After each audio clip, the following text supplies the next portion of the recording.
And welcome to My Conversation. This is the Christmas Eve edition. Come on, you guys. This is exciting stuff here. My name is Jason Hurst. My day job during the week is at Soft Rock 98.9 on the Jason and Terry Ann Morning Show, 5 a.m. to 10 a.m. playing Christmas music right now, all the way through tomorrow. Right now, we got Michael Bogart from Aspect Ministries. He's our show sponsor. Good morning, Michael. Good morning. Oh, always a pleasure. Merry Christmas Merry to you. Christmas. What a great day to be here, huh? I know, Christmas Eve couldn't be better. What you got going on today? Well, I thought we would talk about, since it's the day before Christmas, I thought we'd talk about the ultimate meaning of Christmas Day, which is tomorrow. Exactly. What is that? Well, I think it's the greatest rescue operation in history. Okay. How so? Well, you know, as you probably know, having been raised in church and so forth, that the Bible says that the reason why Jesus came into being in Bethlehem, that he was the incarnation of the eternal God, the Creator, into the human race. That somehow, mysteriously, miraculously, the Bible doesn't really explain how, that God took upon himself human nature. A true miracle. Yeah, a true miracle. And in order to rescue us when we couldn't really rescue ourselves. Why do you think he decided to become a human and not do it from heaven?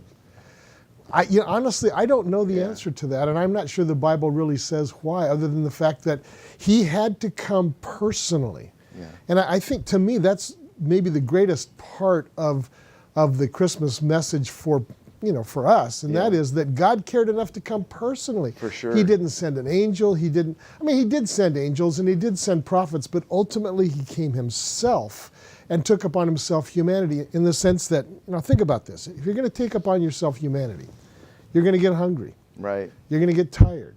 Oh, he had it made in heaven. Well, yeah. You're going to know sorrow. I mean, you think about him standing before Lazarus' tomb and John and weeping, over the loss of a friend, Feel somebody's pain. All of the things that we experience as humans, he then experienced in order so that he could save us. He became one of us. That's amazing. Absolutely. It's like he came to a prison and we're guilty and he's innocent. Absolutely right. And so to me, I think that tomorrow ought to be a day of tremendous celebration and hope. Awesome. Especially for Christians, but really anybody who buys into the whole Christmas season. Oh, absolutely. Do you say Merry Christmas or Happy Holidays? Well, to you, I say Merry Christmas. I mean, if I know somebody's not a Christian, then I'm not going to wish them something that they're not going to rub it in their face. Yeah.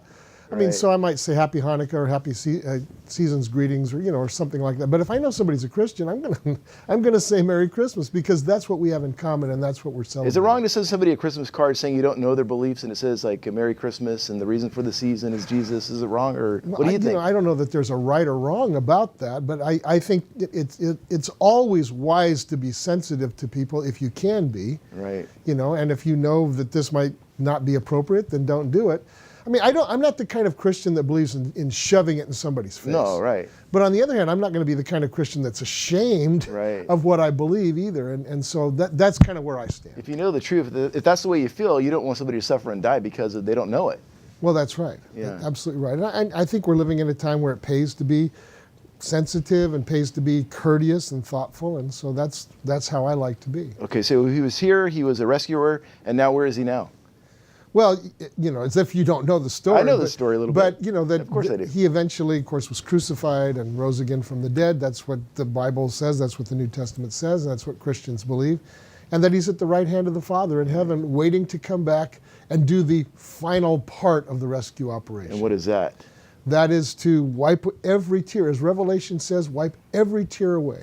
That's so cool. Isn't that amazing? No more crying, no more sorrow, no more grief.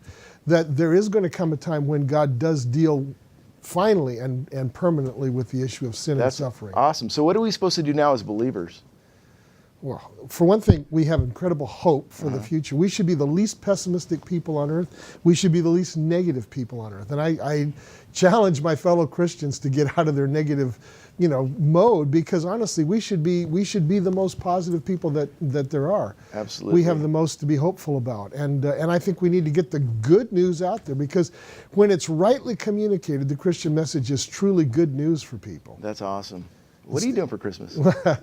My wife has invited half of our family. Nice. We're having a huge gathering at our house, and it's going to be great, and it's going to be a wonderful time. That's awesome. Yeah. The reason for the season, of course. Tell us about your Aspect Ministries a little bit. Well, this season, in fact, through the month of December, I am offering people a free version of my 45-minute Bible video. Which is awesome, by the way. Yeah, you've seen it, and so I have a private YouTube version of it that I release to people for special reasons, and so right. Anyway, if you go to the Aspect Ministries website right now and sign up for the newsletter, then you get the free version of the 45-minute Bible, which really does give you the big picture of what the Bible's all about. Right. Well, what's your day job? What do you mostly do? Well, I teach for College of the Sequoias. I teach for West Hills College. I teach for Brandman University. I have a nonprofit just down the street, and in my spare time, I'm not sure what else. And your wife writes books too. And my wife writes books. You had a busy year for sure. Absolutely. So tell us one more time how you get a hold of you. AspectMinistries.com. Okay. Simple as that. Absolutely. And there's a free offer right there on the homepage. Any final Christmas thoughts you got? Merry Christmas to everybody, and everybody else have a happy season. Oh man, that's awesome. So next time, what are we talking about? Do you have any idea? You'll find out next week. 2018 is going to be awesome. It's going to be New Year's Day. I know. I can't believe it. Amazing. Another New Year's already going to be here. I can't believe it. Well, we'll find out then, huh? Okay, you're awesome. We got Michael Bogart, Aspect Ministries. Always a pleasure having you on the show. Merry Christmas. Merry Christmas. And we'll be back right after this. Stick around. This segment of My Conversation is brought to you by Aspect Ministries, effective 21st century faith.